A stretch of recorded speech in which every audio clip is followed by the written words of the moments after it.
जब दुश्मनी पार्टनरशिप में बदल जाए तो किसी न किसी को मिर्ची जरूर लगती है। खाली प्लॉट में हवा जोरों से चल रही थी, साथ ही किसी लकड़ी के जलने की और मुसीबत की हल्की सी गंध आ रही थी। अयान ने अपनी टॉर्च ऑन की।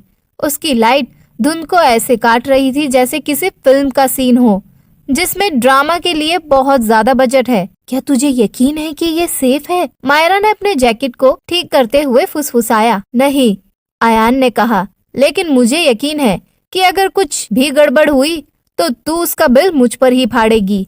ऑब्वियसली 8th ग्रेड से ही तू मेरा फेवरेट बलि का बकरा है, मायरा ने कहा। दोनों आधी टूटी हुई फेंस के नीचे से निकले और ऊपर आए और खाली मैदान में एंटर हो गए। प्लॉट 47, वही जमीन जिसके लिए दोनों की फैमिलीज कई सालों से लड़ती आ रही है। अयान एक पुरानी बाउंड्री के पत्थर के पास घुटनों के बल बैठ उस पत्थर से मिट्टी साफ कर रहा था। उसने फुसफुसाते हुए कहा, इस जगह को कई सालों से छुआ नहीं गया है। हाँ, मायरा ने आसपास नजारा देखते हुए कहा, सिवाय उस डरावने नोट भेजने वाले ने। अचानक टॉर्च की रोशनी में कीचड़ में चमकती हुई कोई चीज दिखाई दी। एक छोटा सा मेटल का की चेन जिस पर हल्का सा आर लेटर लिखा हुआ था। मायरा फ्रीज हो गई। रिया? अयान ने भौहें चढ़ाई।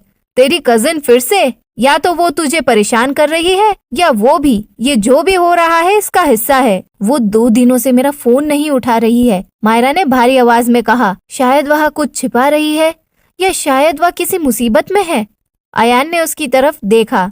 सार्केज्म एक बार के लिए गायब हो चुका था। तो फिर हम पता लगाते हैं कि इसमें से कौन सी बात सच है। तभी फेंस के पीछे से सरसराहट की आवाज आई। अयान घूमा, टॉर्च हाथ में। कौन है? एक परछाई तेजी से दूर चली गई, लेकिन इतनी तेजी से नहीं।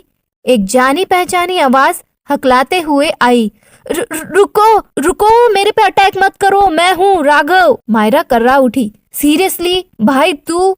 क्या तूने कोई जीपीएस ट्रैकर लगाया है मुझ पे? राघव, जो नाइट शिफ्ट के स्पाई की तरह कपड़े पहने हुए था, उसने अपनी हुडी ठीक की। पापा ने कहा कि तू अजीब हरकतें कर रही है, इसीलिए मैं तेरा पीछा कर रहा था। आई स्वेयर, मायरा ने झुंझलाते हुए कहा, तू मुझे परेशान करने में ओलंपिक मेडल जीत सकता है। मैं इसे तेरा प्यार समझूंगा, राघव ने दांत दिखाते हुए जवाब दिया। अयान ने आंखें घुमाई। वाह, क्या पारिवारिक ड्रामा है, मेरा favourite horror genre. Raghav sarcastically smile करते हुए बोला, और आप जनाब यहाँ क्या कर रहे हैं? मिस्टर नेबर एनिमी, तुम्हारी डियर कजिन के सीक्रेट ड्रोन क्लब की इन्वेस्टिगेशन कर रहे हैं। अयान ने रूखेपन से कहा, तुम मायरा के साथ इन्वेस्टिगेशन कर रहे हो? हाँ, अयान ने जवाब दिया। 2025 plot twist, deal with it. उसके बाद तीनों आधी जली हुई घास के निशान का पीछा करते हुए प्रॉपर्टी के किनारे तक पहुँचे। वहाँ मिट्टी के मलबे के नीचे आधा दबा हुआ एक जंग लगा टूल बॉक्स पड़ा था। मायरा झिझकी, उसका दिल जोर से धड़क रहा था। क्या हमें इसे खोलना चाहिए? अयान मुस्कुराया। तू ही तो है जो मजे के लिए क्राइम डॉक्यूमेंट्री देखती है। Go ahead. मायरा ने अयान को लुक दिया और फिर बॉक्स को खोला।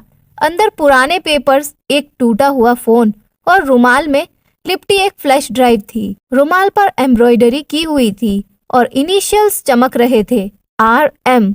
रिया मेहरा, मायरा फुसफुसाई। लगता है उसने हमारे लिए होमवर्क छोड़ दिया है। अयान ने फ्लैश ड्राइव को अपने टैबलेट में लगाया।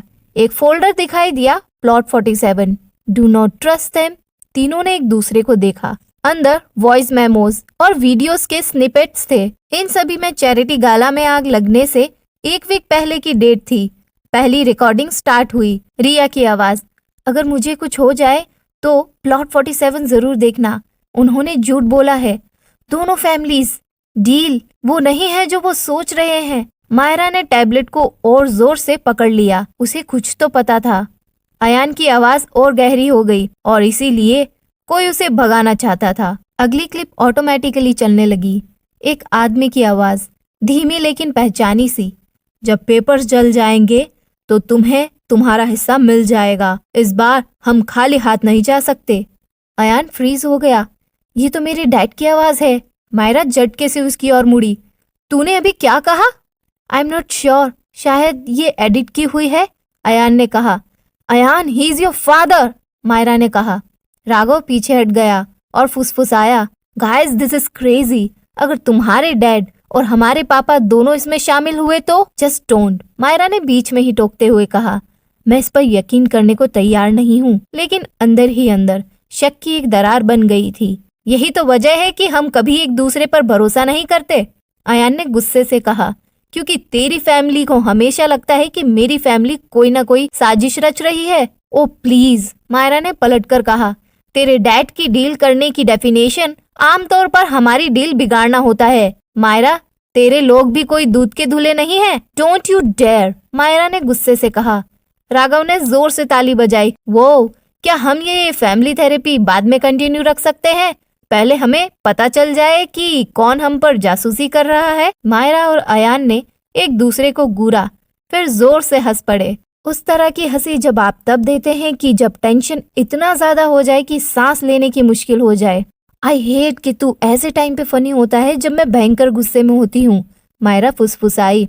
आई नो, अयान ने दांत दिखाते हुए हल्की सी स्माइल करते हुए कहा। It's my toxic trait. मैदान में बिजली कड़की। उन्होंने बॉक्स उठाया और गेट की तरफ दौड़ने लगे। आधे रास्ते में एक ब्लैक कार रोड के पास आकर रुकी। उसकी हेडलाइट बंद थी। मायरा का फोन फिर बजा। एक और मैसेज। अब बहुत देर हो चुकी है स्वीट हार्ट, सच तो पहले ही बिक चुका है। कार का दरवाजा खुला। एक आदमी हाथ में छाता लिए बाहर निकला। दूर से ही मायरा ने उस फिगर को तुरंत पहचान लिया। उसके पापा। मायरा की आवाज कांप उठी। पापा यहाँ? अयान ने भौहें चढ़ाई। आधी रात को? उसके पापा की आवाज बारिश के बीच भी गूंज रही थी। मायरा, मैंने तुमसे क्या कहा था कि दखलंदाजी मत करो, अभी के अभी घर जाओ। मायरा झिझकी। पर पापा, ये सब क्या हो रहा है? मायरा के पापा ने कोई जवाब नहीं दिया, बस अयान की ओर देखा। और तुम अपने डैड से कहो कि ये अब यहाँ खत्म होता है। फिर मायरा के पापा मुड़े, कार में बैठे और तूफान में चले गए। वो तीनों चुपचाप खड़े थे, भीगे हुए, शॉक्ड और आधे डरे हुए। वेल, अयान ने अपना सिर हिलाते हुए कहा, लगता है हमने एक फैमिली कॉन्स्पिरेसी को क्रैश कर दिया है। मीरा सार्केस्टिकली हल्की स्माइल के साथ बोली। उसके बालों से पानी टपक रहा था। तुझे रियलाइज हो जाएगा, या तो हम जीनियस हैं या फिर नेक्स्ट टारगेट। अयान ने कहा, बोथ साउंड्स लाइक अस। और यहीं पे हमारा एपिसोड 4 खत्म होता है। आपको ये एपिसोड कैसा लगा ये कमेंट सेक्शन में जरूर बताएं और सब्सक्राइब जरूर कर लेना।